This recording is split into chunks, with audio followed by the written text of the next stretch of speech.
کھوکھلے نعرے سامنے آ گئے, کھوکھلے نعروں کی حقیقت پتہ چل گئی لوگوں کو, اور قبضہ ہو گیا, اور ہتھیار ڈال دیے گئے, لڑائی نہیں لڑی گئی. لیکن ایک چیز بڑی کلیئر ہے کہ ہم نے سیکھا کچھ نہیں ہے.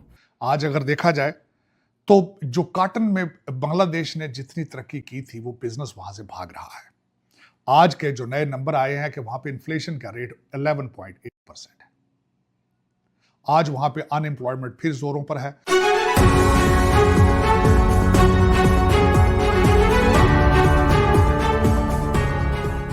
اس صورتحال میں آپ بنگلہ دیش کا کوئی مستقبل دیکھتے ہیں؟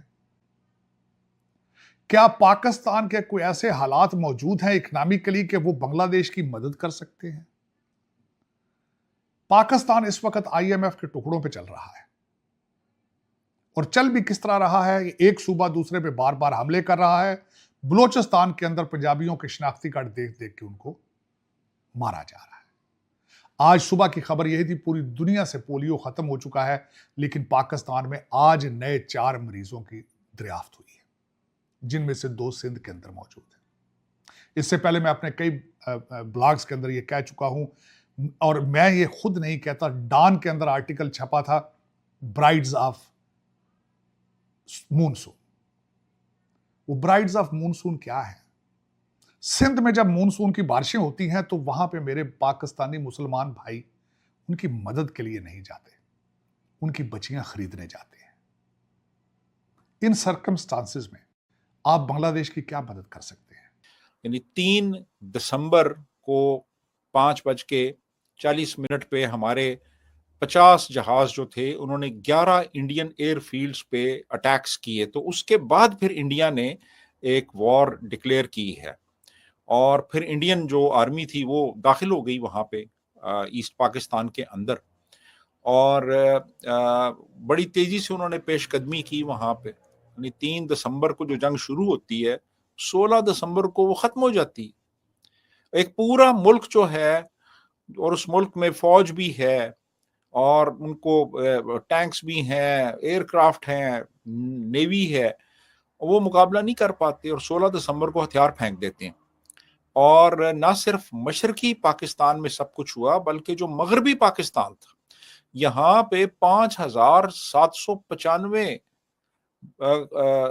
مربع میل کا علاقہ ہم نے لوز کیا, انڈیا نے قبضہ کیا یہاں پہ. یہاں پہ بھی جو ہمارے جرنیلوں کی جو پرفارمنس تھی وہ انتہائی قابل افسوس تھی, اور یعنی اپولوجیٹک تھی. یعنی انہوں نے جو اسٹرائک کور ہے اس کو استعمال ہی نہیں کیا. جنرل ارشاد تھے جی 1 کور کے کمانڈر, انہوں نے کہا جی میں نے اس لیے فوج استعمال نہیں کی کیونکہ میں فوج کو بچانا چاہتا تھا. یعنی مطلب یہ کہ فوج کا تو کام ہے کہ لڑنا جا کے, یہ یعنی لاجک دیا گیا. بہت پور پرفارمنس رہی ہماری. یعنی ہماری جو کیجولٹیز آپ دیکھیں وہ انڈیا سے زیادہ تھیں, ہمارے ٹینکس زیادہ ڈسٹرائے ہوئے. کوئی پراپر ایک طرح سے ایک ہوتی ہے نا پلاننگ ہوتی ہے, ان کی پلاننگ یہ تھی جی کہ مشرقی پاکستان کا دفاع مغربی پاکستان سے کیا جائے گا. تو مغربی پاکستان سے آپ نے کیا دفاع کرنا تھا؟ مغربی پاکستان میں بھی آپ نے علاقہ لوز کیا, آپ نے جنگ ہی نہیں لڑی پراپر طریقے سے. اب وہ یہ تو کہہ دیا کہ مغربی پاکستان سے دفاع کریں گے, لیکن کیسے اور کس موقع پہ آپ نے کس سٹیج پہ اٹیک کرنا ہے یہ طے ہی نہیں ہوا تھا.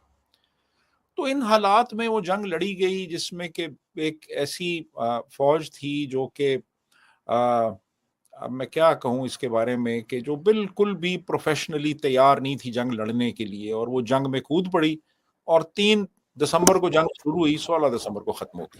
اگر آپ یہ دیکھیں کہ آج اگر جو سچویشن ہمارے سامنے آتی ہے, اس سچویشن کے اندر ایک بڑی کلیئرٹی ہے. کلیئرٹی یہ ہے کہ اس وقت پاکستان تحریک انصاف جو پاکستان کی ایک سیاسی جماعت ہے وہ یہ کہتی ہے کہ اب ایک نیا بنگلہ دیش بننے جا رہا ہے. وہ کہتے ہیں جی خیبر پختونخوا جو کہ پختونوں کا ایک علاقہ ہے وہ بھی بنگلہ دیش بننے جا رہا ہے.